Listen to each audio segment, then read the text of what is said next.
कल्याण मलंगड रोडला असलेल्या एका गावात धक्कादायक घटना घडली आहे। दोन मित्र चायनीज गाडी सुरू करणार होते, त्या अगोदरच एका मित्रानेच दुसऱ्या मित्राचा काटा काढला। चायनीज गाडी सुरू करण्याच्या सेलिब्रेशन पार्टीत रंगाचा बेरंग झाला। या पार्टी दरम्यान क्षुल्लक वादातून लोखंडी पत्रा डोक्यात घालून मित्राला ठार केल्याचे समोर आले आहे। मानपाडा पोलिसांनी खून करणाऱ्याला तात्काळ ताब्यात घेतले आहे। दोन मित्र पार्टनरशिपमध्ये चायनीज गाडी सुरू करणार होते। या आनंदात दोघांनी पार्टी दिली।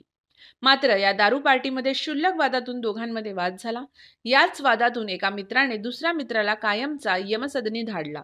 ही धक्कादायक घटना कल्याण मलंगड रोडला असलेल्या आडिवली परिसरात बुधवारी मध्यरात्रीच्या सुमारास घडली। वाजिद सय्यद असे मृत तरुणाचे नाव आहे। या प्रकरणी मानपाडा पोलिसांनी परेश शिलकर या तरुणाला ताब्यात घेऊन पुढील तपास सुरू केला आहे। मलंगड रोड परिसरात राहणारा परेश शिलकर आणि अब्दुल उर्फ वाजिद सय्यद हे पार्टनरशिपमध्ये चायनीजची गाडी सुरू करणार होते। दोघांची तयारी झाली होती। काही दिवसात या दोघांचे चायनीज सेंटर सुरू होणार होते। यामुळे वाजिद सय्यद आणि परेश शिलकर व त्याच्या मित्रांनी अडवली परिसरातील एका निर्माणाधीन इमारतीमध्ये ओली पार्टीची योजना केली होती।